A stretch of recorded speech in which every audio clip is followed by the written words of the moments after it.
Today we're tasting 100 years of America's most iconic steakhouse meals with just 10 bucks. We're showcasing the oldest and most iconic steakhouses of the 20th century. One of the best pieces of meat I've ever had in my life. Tasting the wildest steak dishes that don't exist anymore. I genuinely can't choose. While cooking with insane historical memorabilia we've scoured the earth for. Let's get started. Starting off in the 1900s with what is widely considered the first American steakhouse, the iconic Delmonico's. In this time period, a ribeye cost just 12 cents per pound. And this is an authentic bill from the time period. $10 in 1900 equates to $380 today, but believe it or not, this particular bill is a super rare collector's item that cost me over $900, so let's put it to good use. Welcome to Delmonico's. Can I start you off with some still or sparkling water? I'll just go with tap, please. You sure about that? I would not drink this if I were you. I think I'll start with the sirloin of beef with mashed carrots. I love steak, so also gonna go with the tornadoes of filet of beef. Gotta try the pigeon with peas. I'll try the oysters, the caviar, split pea soup, spinach, and potatoes. Guess I'll try the anchovies on toast. I'll try the olives and mortadella, and I'll also have a coffee. I'll try the toonie, the Neapolitan ice cream, and I guess the soft shell crabs. $9.55 is your total. I'll throw you 10 bucks so you can keep the change. I'll tell you what, you give me a 45-cent tip right now, I quit my job and I work for you. You can have the tip, it's no big deal.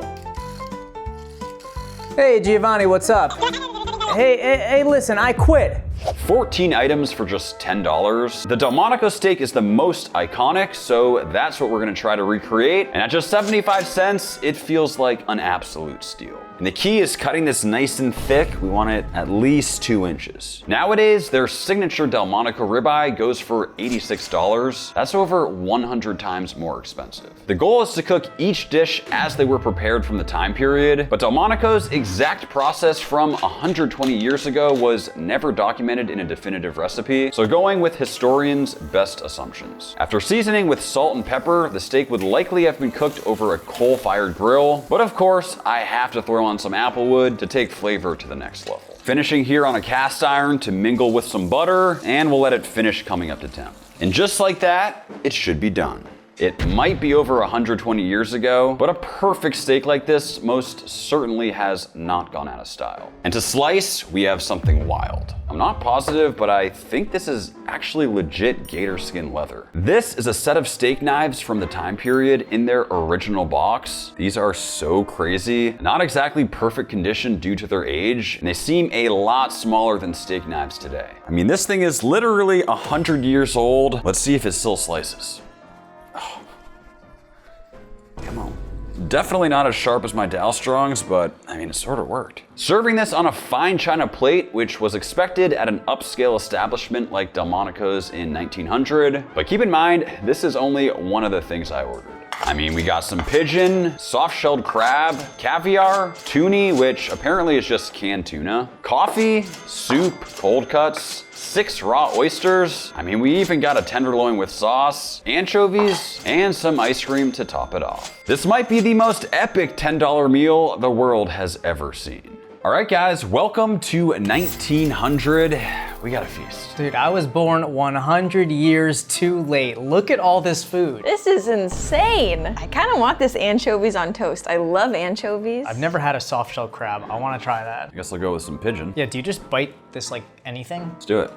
Oh, that pigeon is gamey. These days you can only find anchovies in Caesar dressing or maybe on a pizza, but on toast just like this is really nice. Really? I actually love it. It's a salty umami and then a crunchy toast. I'm with Sophia on this one. I had like the greatest bite of crab I've ever had. I didn't know that soft shell crabs were that good. Super flavorful and different than normal meat. This is an overwhelming amount of food right now. And it was all 10 bucks too. Wait, so how much would this be in today's dollars? This amount of food in a nice restaurant nowadays would be like at least $1,000. Clearly a very strong start. Let's move on to the 20s. We've made it to the 1910s with the Hotel Cleveland Steakhouse, a powerhouse establishment pushing forward American culinary refinement. In this decade, the price of a ribeye was 15 cents per pound. And this here is a rare $10 Federal Reserve note from 1914, which had a unique blue stamp on it. In this decade, $10 equated to $336 today. Good evening, sir. Have you heard? The Titanic is making its maiden voyage today. I have. In fact, my cousin Jack is on board. I, of course, must try the prime rib. That's carved tableside, yes? Of course. I must try the terrine de foie gras, the boiled beef that just sounds. Delicious. I think I'll try the clams and the lobster, the liver sausage with mango, the salmon and the mussels, consomme. This is quite expensive. You work in tech or something? Yeah, I'm in typewriters. It's a family. It's a family thing. Of course. The caviar with the Russian dressing and the spaghetti. And I'll finish with the apple pie and the pasteurized milk. Make sure it's pasteurized, okay? I pasteurized it myself. Okay. All right, what's the total on that? That will be $8.95. Just keep the change and I'm hungry. Keep the change. Hey, listen, Susan, I quit again.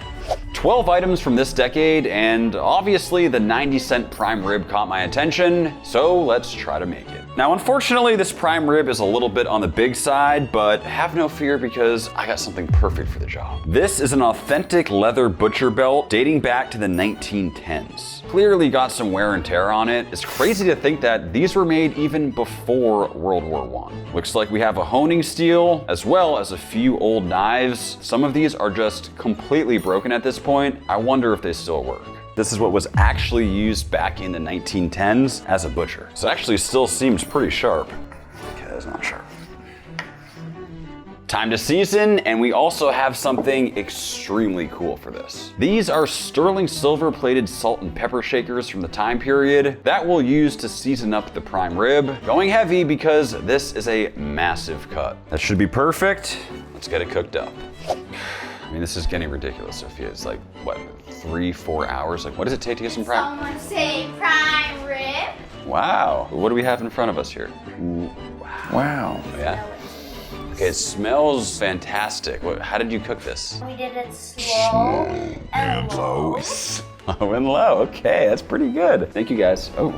Wow, that's good service. In this era, there was a rise of more formal steakhouses. People dressed up in suits and hats to enjoy something like this tableside sliced prime rib.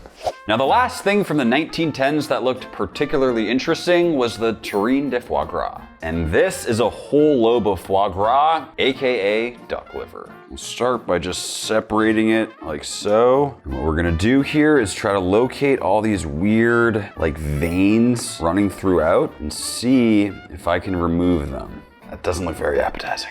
Kyle, it's for you. Say big old veins. Look at that, wow. Ugh. We should be good to go. We're left with some nice, clean pieces. Now we'll just season it up with some salt as well as some black pepper. This is a terrine mold. And we'll just gently layer in our beautiful foie gras. With our first layer down, I'm gonna add on a little bit of cognac, followed by more layers of the foie gras until it's all nice and snug. And we'll let it cook. Well, it's been cooked, then cooled.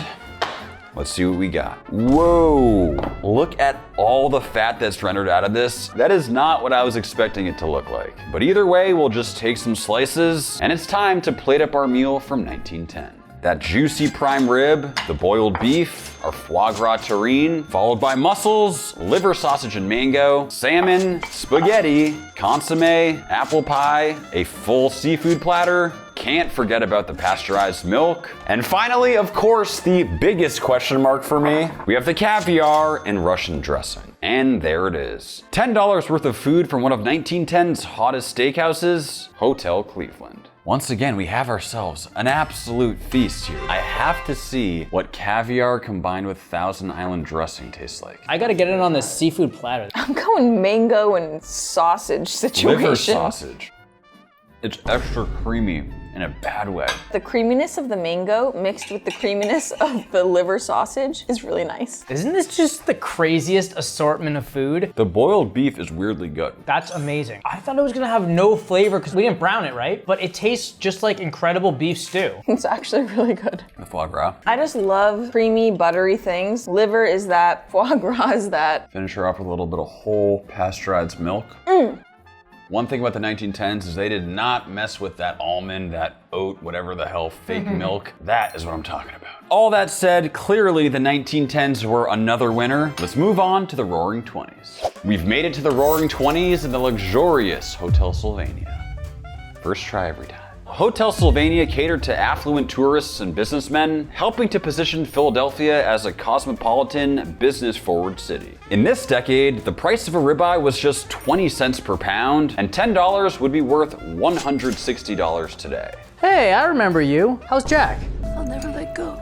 Gotta go with the filet mignon, medium rare. Getting something nice with those stock market wins, huh? Yeah, oh yeah. I'll try the shrimp cocktail and the lobster. That beef tongue looks interesting. Is that smoked with applewood? No, we don't have that. We'll do the Long Island duck, cold cuts, baked sweet potatoes, salad, the watermelon. I'll try the pudding. And for a drink, what would really tie this meal together, I'll go with the buttermilk. Excellent choice. Your total is $8.85. I'll throw you a tenner and you can keep the change. Yes. 11 dishes this decade, and the most expensive on the menu is the filet mignon at $1.75. Let's see how it would have been cooked in 1920. Keeping the seasonings pretty simple. But this was the first decade that salamander broilers became a staple in American steakhouses. This was when gas cooking technology became more widespread and reliable in the US, and these top-down cooking devices allowed steakhouses like the Sylvania to quickly achieve a great crust on steaks just like this. And to slice this thing, we got something extremely cool. This is an authentic steak slicing fork from 1920. It's crazy to hold something this old, and this top section here is made out of sterling silver. Bit of a gray band on this steak given the extreme heat from the salamander style grill, but overall we can't be too mad at that. Now as a guy from New England, this next one we ordered is something I have to try. For our next dish we have the $1.50 half lobster with mayo. Pretty simple preparation on this one. It's just boiled until cooked through, then into an ice bath. It's nice and chilled, let's slice it up. Slicing right down the middle and finishing with some lemon and the mayo. I don't care what decade it is, this is something I could eat every day. For the next 1920s menu item, we of course need to address the smoked beef tongue. I smoked this for about 6 hours until it was probe tender, and based on my research, this would have been served sliced thin and chilled, almost like a cold cut. Needless to say, I've never tasted beef tongue like this before. Okay, so for the 1920s, we have our filet mignon, some buttermilk, shrimp cocktail, and a half lobster. The tongue, a baked sweet potato, pudding, duck, cold cuts, watermelon, and of course, a salad. Not bad for 10 bucks. Not as crazy as the last two, but this one is still pretty impressive. Keep in mind though, in today's terms, this is like 160 bucks. Whoa, whoa, whoa, Kyle. No, Kyle. I got this specifically for you. It's milk. Dude, it's rotten. Just a little 15-cent buttermilk. That is why you do not drink buttermilk. That was All disgusting. right, well, I got something that you're gonna enjoy. This is the tongue. Come on, Kyle, have a bite. All right, Sophia, I got a little bit of lobster with mayo for you. Can you tell which person I like more? How was the lobster, Sophia? So good in the mayo. Honestly, I thought it would be weird, but it's kind of giving lobster roll vibes. I will say the crust on this tenderloin is out of control. The invention of that top-down salamander gives you just crazy crust. I think the tongue is weird cooked in this method. It's like a cold cut tongue. I think there's some high highs and some low lows on this meal. It's very hard to go wrong with this type of meal, especially for 160 bucks in today's terms. I mean, this right here has to be worth it. We've reached the 30s with Savrins during the heart of the Great Depression. And the 30s were extremely special because it was actually the same decade that my Oma was born. Come on over. Would you tell them what Oma means? What does Oma mean? Grandmother, right? There you go, grandmother, exactly. So you remember World War II? Very well. We had no school, no food in the stores. We had some stamps to get a certain amount of food somewhere. So you had to go find food. Every day you went to the soup kitchen to get your amount of food. It depends on how many children you had. Go home and then you eat your watery soup. Was there any steak? No. Don't worry, we have steak for you today. Oh, wow. That's made. Thanks, Oma. The price of a ribeye was 25 cents per pound, and in 1933, America came off the gold standard for domestic transactions, which is why the details on this bill are different if you inspect closely. In this era, 10 bucks was worth $190 today. Man, how about that stock market, huh? I don't want to talk about it. Let's see, I'll go with the minute steak. I've heard I have to try your oyster sandwich. I'll try the crab ravigote, the Smithfield ham and the tomato soup, the French fries, the asparagus, and the Brussels sprouts. Do the fruit jelly with whipped cream, and I'll finish it off with a Budweiser. That's $4.85. Can I keep the change? Not this decade. I need it for rent. Times are tough out there. 10 items for 10 bucks this decade. We gotta start with the minute steak. Expensive cuts like prime rib or filet mignon were pretty much impossible to find during the Great Depression, so many restaurants served more economical cuts like a pounded out eye round that could apparently be cooked in just 1 minute. And that should be pretty good, and we'll season with salt, making sure we get both sides. And for the pepper, we have something extremely special. This is a mortar and pestle from the early 1930s. It's extremely dense and heavy, completely made out of brass, nothing like any mortar and pestle I've ever seen. I mean, it kind of looks like a bell. All right, let's do this one last time. There's these little indentations here. I would love to know what was crushed up with this thing back in the day. Peppercorns in. We'll crush them up, and we'll hit the steak with that very freshly cracked black pepper. And in the spirit of the 1 minute steak, let's see if we can cook this in exactly a minute. Letting it go without really touching it for the first 30 seconds. Now let's flip and let it finish, hopefully cooking all the way through.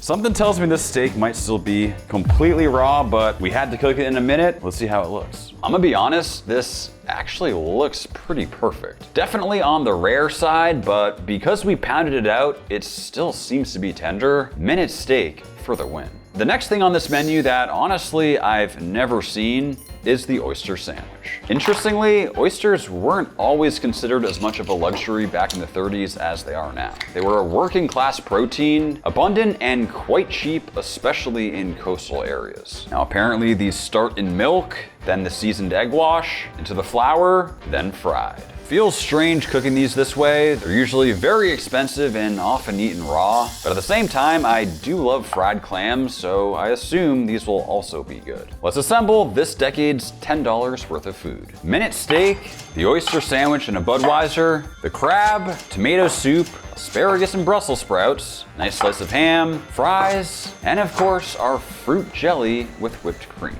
Definitely a lower quality assortment of food in this decade, but let's see how it tastes. I mean, slightly less food, but this is still an absolutely insane amount for 10 bucks. Tough times. I mean, we got that, minute steak? I gotta go for that sweet potato. Try it with some of the cream spinach. I need to do the oyster sandwich.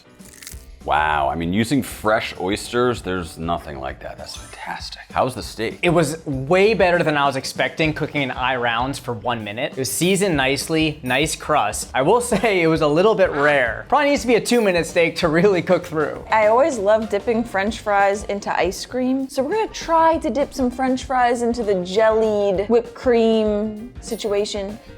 Actually, so good. You get the crunchy of the French fry, creamy of the whipped cream. The jelly's like sweet, but also gelatinous. Amazing crab salad. Great crab flavor with a little bit of richness from the mayo and whatnot. Hammers to die for. All in all, this is like a pretty solid meal, but it's definitely not as premium as the last few. It's a little more humble. Let's see what the 40s were like. We've reached the 1940s and the iconic Keen's Steakhouse. The price of a ribeye has increased to 30 cents per pound, and this was a bit of a dark time as America was coming off the Great Depression, but falling right into World War II. We were actually unable to find a single $10 bill from this time period, only these original food ration coupons that were used to regulate and fairly distribute scarce foods like meat, sugar, butter, and canned goods. I mean, we're at Keen's, I gotta try the mutton chops. Medium rare, of course.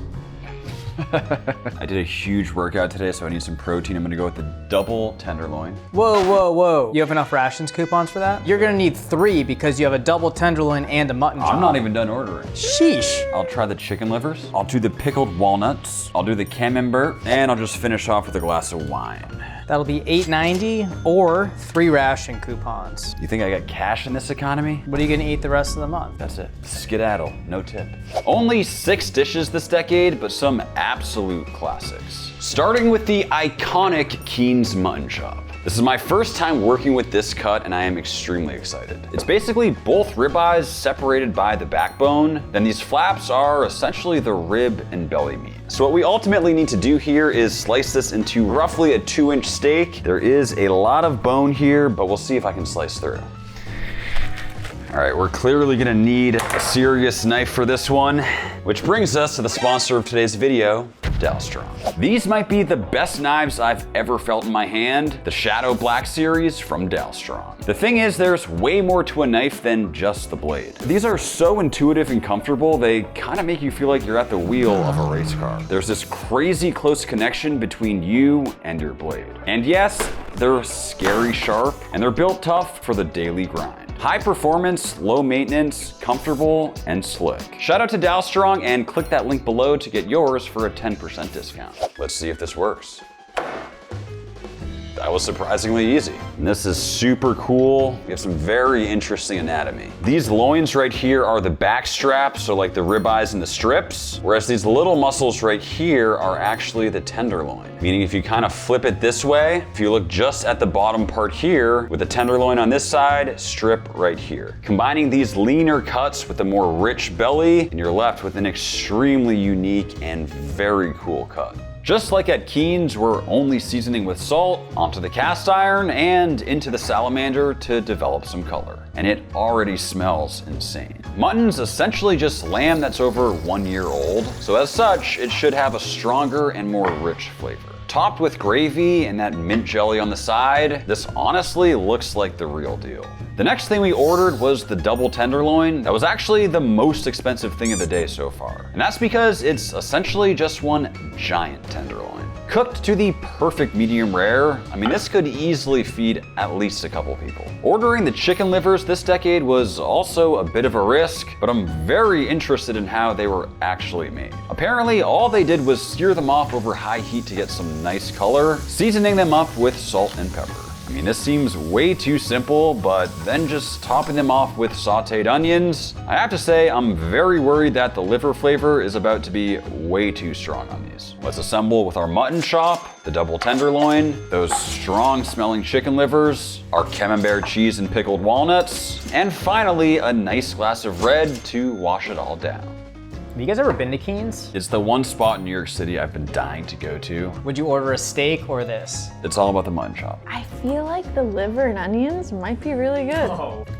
Wow. It's so juicy, that's insane. That is one of the best pieces of meat I've ever had in my life. It's so not gamey, super juicy. It's almost like eating the best steak ever. It's less gamey than lamb, but it's way more rich and juicy. I would order this over a steak. How are the livers? The flavor was okay, but texturally, it wasn't really it for me. And these pickled walnuts also, I don't know if I can get behind that. I'm gonna be honest, I don't think I did that right. Clearly this decade was all about that mutton chop. Let's move on over to the 50s. Trivia question, what do you think that costs today? It's definitely not like $3 anymore. 60? I was gonna say 65. I'm gonna go with 45. New York City? Editor, please tell us who won.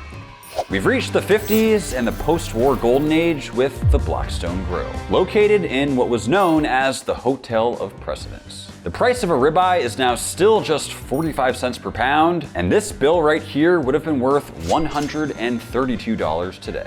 Now, the 50s were extra special because it's the same decade that my mom was born.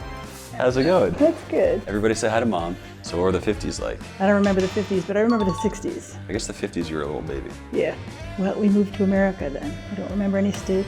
We had meatballs though. Hey, we'll take it. Yeah. Oh, it's so cute. You brought your family with you. Yep, she's a newborn. You know, they're calling them baby boomers nowadays. What? Stop touching my child. I'll do the roast sirloin butt with the gravy. The calf liver with bacon sounds interesting. It's definitely interesting. The health salad. I'll try the strawberry shortcake. We'll do the marinated herring. The jellied chicken broth.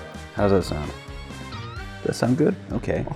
And I'll finish off with a coffee. Sorry, I gotta run to the bathroom to nurse. 7 items, but I have to say the roast sirloin at $3.50 is a massive jump in price since we started with that 75-cent Delmonico steak at the beginning of this video. In the 50s, the suburban boom post-World War II gave rise to backyard grilling culture. Charcoal grills like the Weber kettle, which is actually still one of my favorites, became very popular, and medium rare was the gold standard. Let's move on to our next item with liver and onions. Getting out of my comfort zone this decade, next up, it's the calf liver. I didn't realize you had a liver.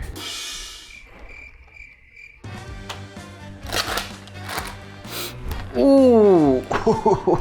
Kyle, come smell this. I don't want to smell the calf liver. Kyle, you have to smell the calf liver. I feel like that smells like your arm smells like when it's sitting in a cast for like months and you can't wash it. That is weird. I haven't smelled that since I was like 7. You know what's crazy? I never even had a cast. Whose casts were you sniffing, Kyle? I'd be sniffing calves, he'd be sniffing casts. Oh, what? That's where we got a leak. I did not open that. That is, oh. Okay, rough start on this one. But apparently the way these were made back in the 50s is you'd start with a bunch of crispy bacon, then we cook down the onions in that bacon fat. In the meantime, we'll season up the livers. We'll get those livers into the flour, them all coated. We'll remove the onions and add in the livers. Honestly, now that they're breaded and developing color, they really don't look bad. Get everything combined, adding vinegar and water to form a sauce. All things considered, I'm not too mad about this visually. What that means is we have that sirloin, the calf liver, we have our health salad. That looks absolutely stunning. The marinated herring. And next up we have our jellied chicken broth. This is a Sophia concoction, one of her homemade chicken soups. It is quite gelatinous and should be perfect. That strawberry shortcake, and of course the coffee, and this pot we have is extremely cool. This is a kettle from the 1950s with some really interesting detail to it. I wish I could say things were looking up this decade, but when I take a look at everything I ordered, I'm feeling a little worried. All right, guys, as you can see for this decade, we have a brand new team member. Say hi. We do need help actually, Sophia. We have to name her. A couple ideas, Winston, Rover. Let us know down in the comments what you prefer, or if you have a brand new name, we need help.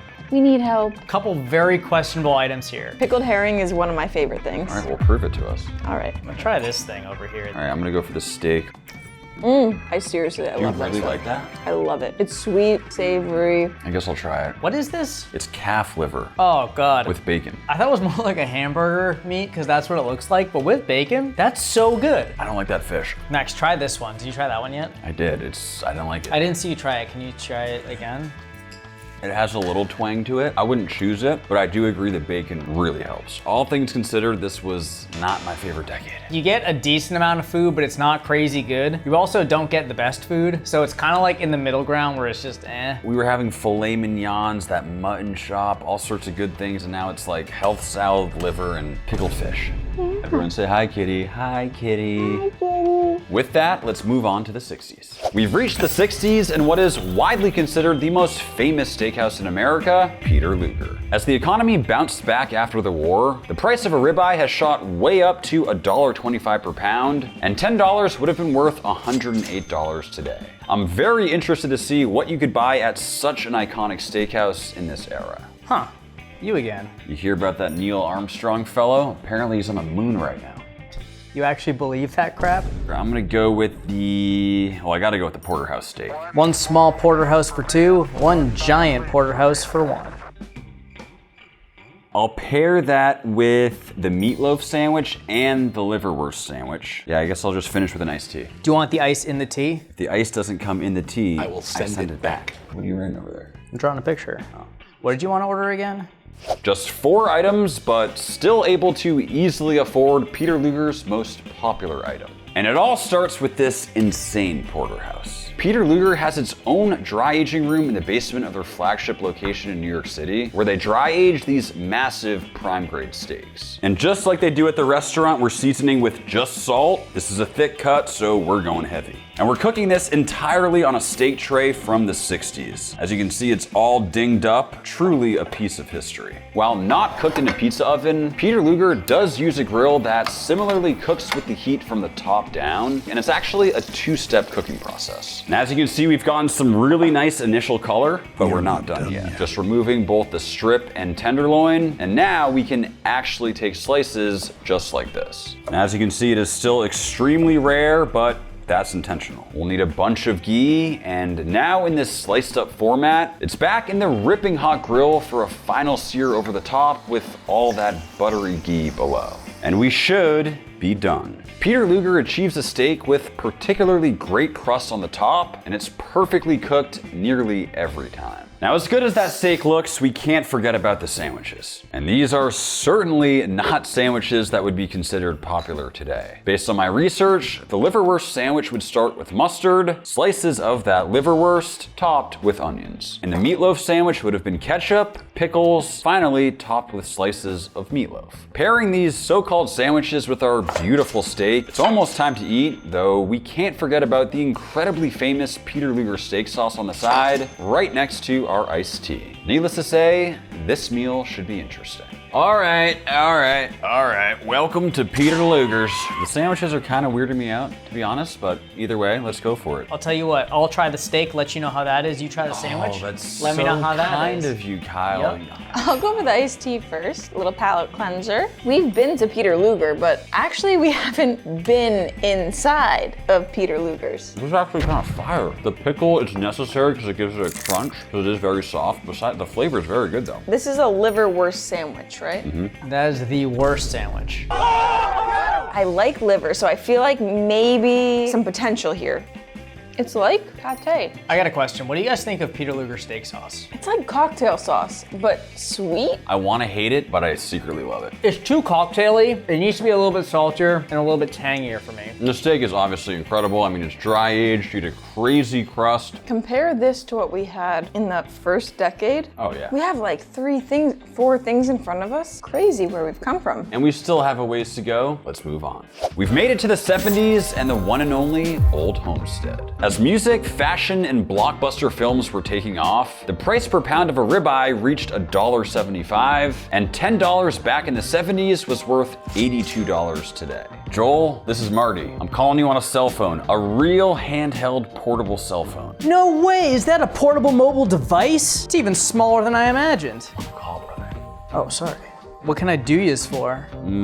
I'll start with the world famous sauerbraten, World famous. and I'll also go with the famous ham steak. Not world famous, but it is still famous. Okay, that's what I figured. That's all you're ordering? Spent all my money on this phone. We could only afford 2 items, but this sauerbraten is a truly unique dish that I'm very excited to try. Starting with a lean, tough cut that we'll stab with a fork for tenderness and extra flavor penetration. Now we'll just completely cover in red wine. And we'll let this marinate.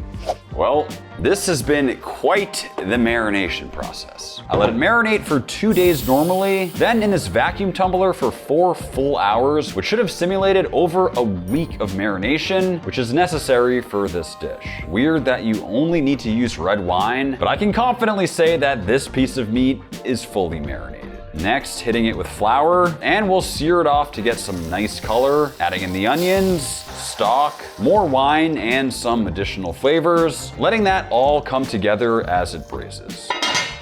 Well, I'm not 100% sure, but I think it should be done. We'll let that gravy reduce and take some slices. I mean, something tells me this is gonna be very dry, but let's see. Oh mama. I mean, there is some moisture in there, but generally speaking, that is not looking very juicy. But I will say it does pull apart relatively easily, so we're not gonna judge it until we try it, especially with some gravy over the top. Served with the ham steak topped with pineapple and plums with the side salad, I wish I could say I was feeling optimistic. Are we officially out of being able to afford a real steak era? I think we're getting close. Ham steak and like eye round. I want to try this one. But I will say we did a lot to this. Ooh, yikes. This is so dry. Really? Yeah. The pineapple ham is great. I love it. The pineapple adds the juiciness. I feel like I'm doing the saltine challenge right now. I genuinely can't chew this thing. Yes. All right, I want to see this. If you can get this down, I would be shocked. Wow, How dry is that? that was so bad. It's reminiscent of sawdust. Yes, scooped up sawdust. It just shoved it in your mouth. We marinated this for days. Times are tough here. Can't afford a drink. Honestly, you gotta just go for the pineapple to help I'm still fully chewing. moisten. Somebody who knows how to make sauerbraten, please let us know what we did wrong in the comments. That was not it. Everything else though is pretty good. The little potato dumplings are really nice. There's so much variety in this dish. We have salad, we have pierogies, we have cabbage, pineapple, Plums. a lot of color, but it was a little bit hit or miss. I think my issue is there's no like medium rare steak that I really want to dig into. Let's see if that changes in the next decade. We've made it to the 1980s, founded in 1981 and still massively popular today, Longhorn Steakhouse. The price of a ribeye has made a massive jump to $3 per pound, and $10 in this decade would be worth $39 today. You hear about that new company, Apple? I was thinking about buying some stock. Complete scam. Who in their right mind would ever want a computer in their house? Talk about the fad of the century. You might be right. Save your money. All right, I'll buy some Blockbuster. That is $1 billion. Let's see here. I think I'll go with the T-bone. You want that with the meat or without? I'll go with the meat this time. With it? Yeah. All right, because I can do it without. Okay. And that'll be it. Honestly, not working with much of a tip here today. Only able to squeak out a single menu item, T-bone with meat. Pretty hilarious that there's an actual menu item to order one without meat, which I assume is just the actual bone on the T-bone with some scraps of steak on there. Sounds like the sort of thing I might order. Eating meat right off the bone just tastes better. And to go with this steak, we have something very cool. This is a real steak sizzler server platter from the 80s, something that was super popular in steakhouses as steaks sizzled on their hot plates on the way to hungry customers. This thing is very old and I kind of feel bad doing this, but I'm dying to see what this thing actually looks like. Let's open her up. Oh wow, okay. It did not survive the test of time. Do we have any glue, Sophia? But either way, grilled up with Longhorn's signature diamond-like grill marks, I mean, that is one picture-perfect steak. I will say, I've always had a soft spot for Longhorn. We've had some good times there. Whoa! Exactly what you would expect a T-bone steak to be. For 10 bucks, I am not mad about that. I'm way happier with this than the last decade. Oh yeah, oh, significantly. The seasoning is fantastic. Very different than any like Montreal steak, salt, pepper, garlic. There's something in there and I don't know what it is, but it tastes great. A simple meal, but the 80s were absolutely a winner. Let's move on to the 90s, the year we were all born. We've arrived in the 90s, the decade of my birth, and Outback Steakhouse. The price of a ribeye has increased to $5 a pound, and 10 bucks in the 90s would be worth $24 today. Welcome to the Outback. What can I do you for? Man, this is expensive. I think I'll go with the junior ribs. You know that's for kids under 10. I was actually born this year, so that works out. That's a mean beard for a baby. We're at the Outback, so also gotta go with the bloomin' onion, and unfortunately that is my budget for the day. Pretty sad that we can now only afford something off the kids menu along with an appetizer. But even still, the ribs, though small, do look very tasty and super tender. And next up, of course, the iconic blooming onion. Say what you want about Outback Steakhouse, but there is no denying that the blooming onion is iconic. I found this little gadget that can apparently do the job, taking those slices, then a quick boil and ice bath, fanning it out like so. And from here, we just batter it up and fry. I have to say, for my first try, this